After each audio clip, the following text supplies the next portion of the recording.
Hello everyone, my name is David.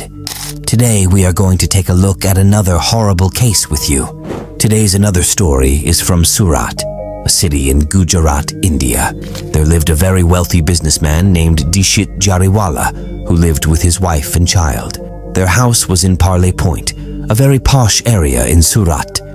Dishit Jariwala was also very rich, and he had been married for only 2 years. However, suddenly, on June 28, 2016, he was killed in his own home. Someone had murdered him. When Dishit Jariwala's wife sees her husband's body, she starts crying loudly, and hearing her voice, the neighbors come to their house. It was around 11 o'clock at that time, and those same people informed the police. Dishit Jariwala's wife's name was Velsi, and she was the only witness of his murder. The next day, the news of Dishit Jariwala's murder is printed in every newspaper because he was a very big businessman and he had a good reputation in the city, so it was not unusual for the murder of a big businessman to happen like this. The crime scene was that when the police went to Dishit Jariwala's house, they found his body inside. His house was 2 stories, and when the police examined the rooms of the house, the belongings of each room were scattered around, making it look like someone had come to steal. Only 3 people lived in this house: Dishit Jariwala himself, his wife Velsi, and their 1.5-year-old daughter. The police start their investigation by first questioning the neighbors, but the neighbors didn't know much. Now only 2 people were left in the house, a little girl and Dishit Jariwala's wife. The daughter was very young, so the police couldn't ask her anything, and the only person left was just Velsi. Velsi's condition had worsened significantly after her husband's death. She was in a terrible state, crying continuously, unable to bear her husband's death. Now, in front of the police, there was a big problem because only Velsi could move the police investigation forward because she was the only witness. That's why the police think they'll have to give Velsi 2 or 3 days' time, and when she becomes a little normal, then the police will question Velsi, and only then will the police be able to continue their work. After hearing about Dishit Jariwala's death, all the relatives come to his house and take care of Velsi. After 4 days of the murder, Velsi starts to return to normal, and then the police interrogate her. Velsi, the wife of Dishit Jariwala, tells the police that on the night of June 27th, she, her husband, and their daughter went to a relative's house for dinner. After dinner, they returned home around 9:30. Velsi took her daughter to the first floor where their bedroom was, and Dishit Jariwala followed her. At that moment, Dishit Jariwala remembered that he had forgotten to turn off the lights in the parking area, so he told his wife that he would go back to turn off the lights. With the help of stairs, Dishit Jariwala returns to the parking area and turns off the lights. Meanwhile, Velsi was waiting for her husband. It had been about 5-10 minutes since he had gone downstairs, but Dishit Jariwala had not yet returned upstairs. Velsi calls out to him, but there is no response. Velsi starts to feel a little scared as to why her husband has not returned upstairs yet, so she lays her daughter on the bed and goes downstairs herself. That's when she sees 3 masked men coming upstairs, with one of them holding a knife to Dishit Jariwala's neck. Seeing this, Velsi gets scared, and 2 of the masked men take off all the jewelry she was wearing. Then, one of the men locks Velsi and her daughter inside the bathroom. After that, Velsi does not know what happened next because she was locked in the bathroom. After spending about an hour in the bathroom, when the noise from outside stops, Velsi thinks that the thieves might have left. So she breaks the door of the bathroom, which was actually made of glass, and shatters. When Velsi comes out of the bathroom, she sees her husband lying on the floor with blood all around him, clearly indicating that he had been killed by the thieves. Upon seeing her dead husband, Velsi starts crying loudly, and hearing her cries, the neighbors also come there. After taking Velsi's statement, the police start their investigation. In this whole case, only Velsi was the witness. So the police also suspect Velsi and try to find out whether they actually went to a friend's house for dinner that day or not.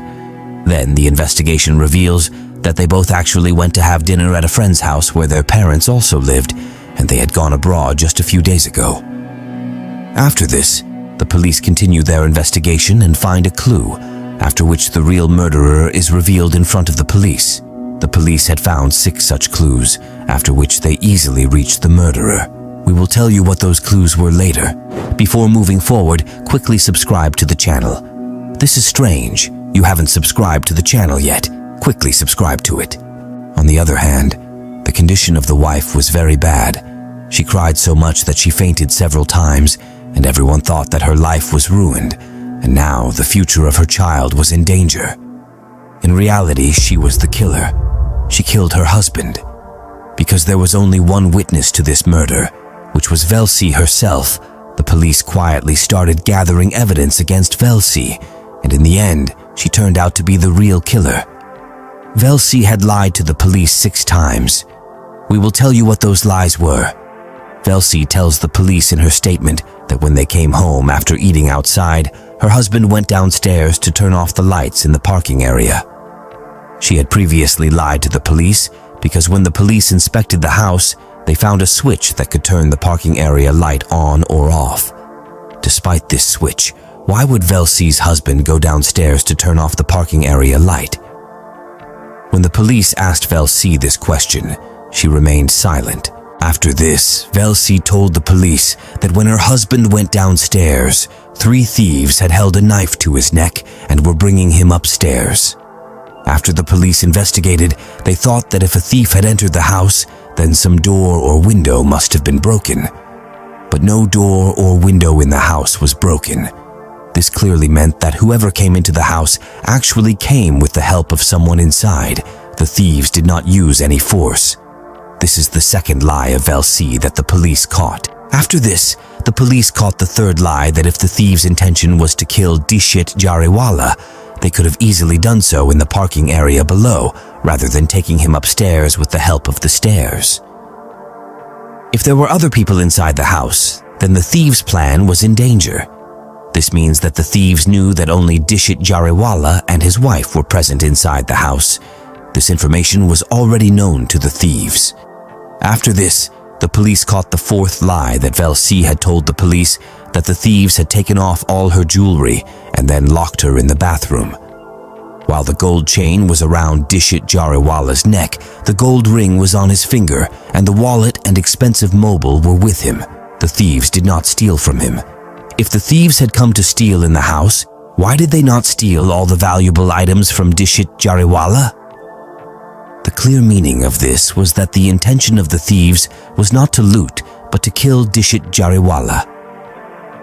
After this, the police caught Velsi in her 5th lie, where she had told the police that when the thieves were bringing her husband up from downstairs, there was also a scuffle between them and they had hit her husband, Dishit Jariwala. But when the police saw Dishit Jariwala's body, he was wearing glasses.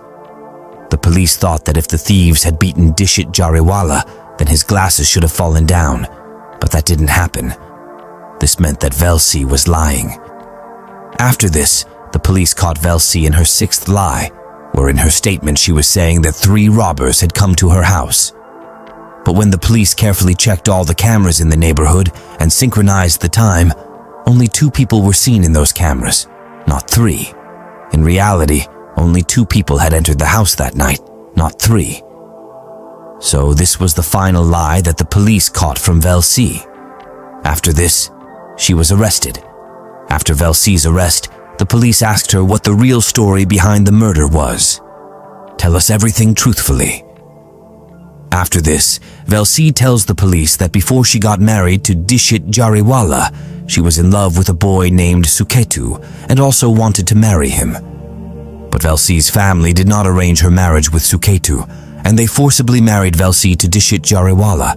Even after her marriage, Velsi used to meet Suketu occasionally. The police asked Velsi, "If your marriage was forcibly arranged with Dishit Jariwala by your family, then why didn't you take a divorce from your husband instead of killing him?" Then Velsi tells the police that if she had taken a divorce like that, then she would not have received her husband's entire property.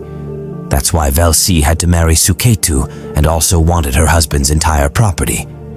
That's why she planned with Suketu to kill her husband, and in this plan, one of Suketu's friends also helped her. Let me tell you what happened that day when Velsi and her husband returned home. When they arrived, Velsie told her husband to go upstairs while she closed all the doors downstairs. However, Velsie didn't lock the front door from inside. Afterwards, 2 thieves easily entered the house and found all the weapons. Then, the thieves caught Dishit Jariwala and beat him. Velsie was standing right in front of her husband, waiting for him to die. When her husband died, she told Suketu to take all her jewelry. Then, both thieves scattered all the belongings in the house to make it look like a robbery.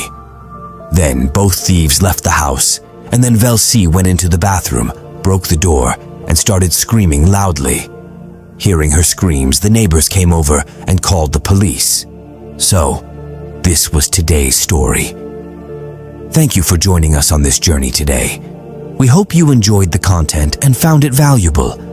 If you did, don't forget to hit that like button and subscribe to our channel for more insightful videos like this one.